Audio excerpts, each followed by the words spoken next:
transition from the Louisiana Purchase to Arkansas statehood started off slowly. The great exploration of the Arkansas and Red Rivers was halted by President Jefferson due to threat of Spanish and Osage resistance.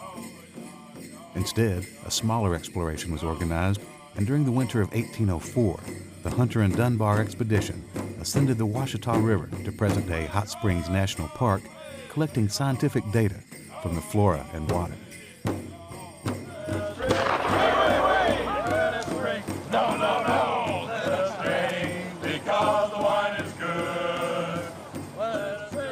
Further slowing settlement in the region was the New Madrid earthquakes of 1811 and 1812, which reshaped northeast Arkansas, caused the Mississippi River to run backwards, and church bells to ring in Boston.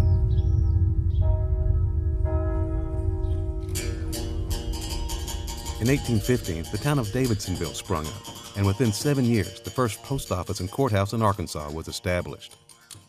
An excavation at the tavern site in 2009 revealed Spanish coins, dominoes, and 2 French harps. The French influence on Arkansas is harder to recognize today. It may be more easily heard in the naming of places, including the name Arkansas itself. In 1821, Little Rock replaced Arkansas Post as the new territorial capital. In the decade before Arkansas statehood, a series of treaties forced the Quapaw to move alongside the Caddo. During this time, Caddo shared their turkey dance with the Quapaw and began a tradition that has lasted to the present day. We're invited here to sing some of these Caddo songs because the Quapaws, they used to do this turkey dance way back when. They were real close neighbors from way back before they were pushed out by the government to assign lands into Oklahoma. The Caddo were pushed to southwest Oklahoma near Anadarko, Oklahoma, and of course the Quapaw were pushed up here to the northeast corner up here on the Neosho River. Traditional Quapaw songs have virtually been lost, let's say. There are a few, 1 or 2 songs that we know of. Those songs are still sung by the Caddos, because at one time we went to live with the Caddos. And so we adopted the Caddos' style of dress, and they learned our songs and we learned their songs. For the Caddo, they kept a lot of songs, so I really credit the Caddo Indians back home for retaining many songs. They've always collaborated with a lot of tribes, whether it be Seminole, Creeks, Eastern tribes, the Cherokees, the Kickapoo, Shawnee, even the Quapaws, Choctaws, a lot of tribes, or even our tribe, my tribe, Wichita. After the Indian Removal Act, thousands of American Indians and their slaves came through Arkansas on the Trail of Tears during the winter of 1838.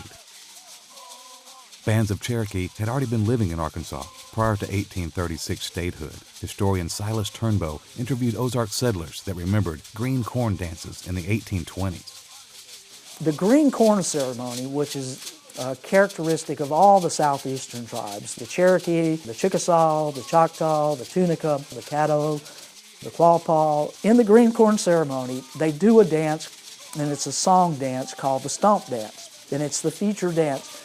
There are several songs within this form called, this rubric known as the stomp dance, or for the Choctaw, it's called the jump dance, but it's the same thing, and it's call and response. And it involves a counterclockwise dance. There are no other Native American dances with other groups throughout the country that use a counterclockwise dance. There are also no Native American groups in the rest of the country that use call and response. It is unique to the Southeast.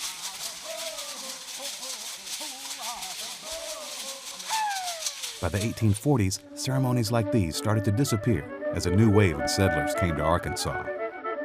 Because of the fast and forceful removal of American Indians, many of their musical traditions were lost, but not all, as seen in the Quapaw, Caddo, and Osage traditions today.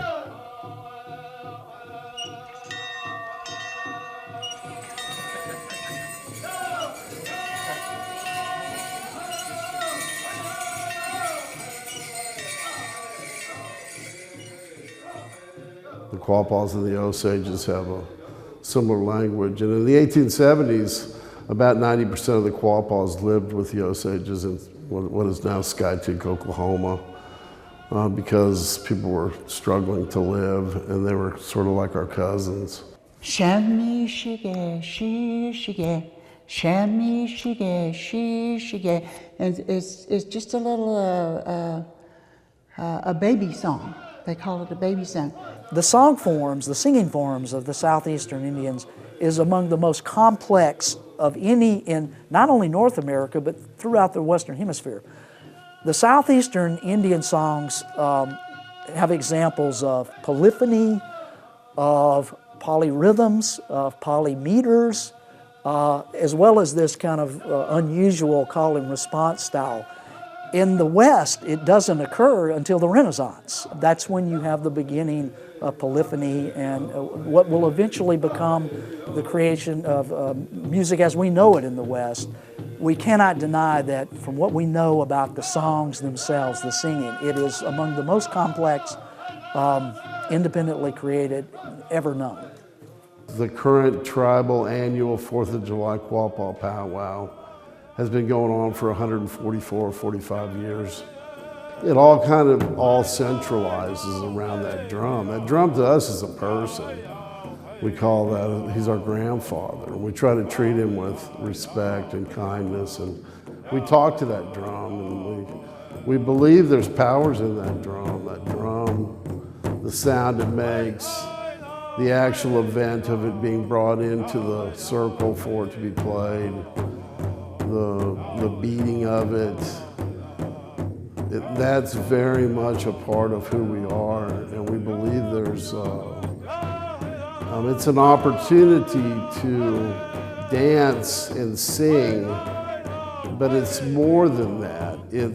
Some people say it's how you're raised around and prepared for life can be found in a powwow and in that drum and the music and the lessons that you learn from the time you're being dressed to the time you actually dance. With us, we believe that drum is part of our DNA, and that drum's part of our ancestors are in that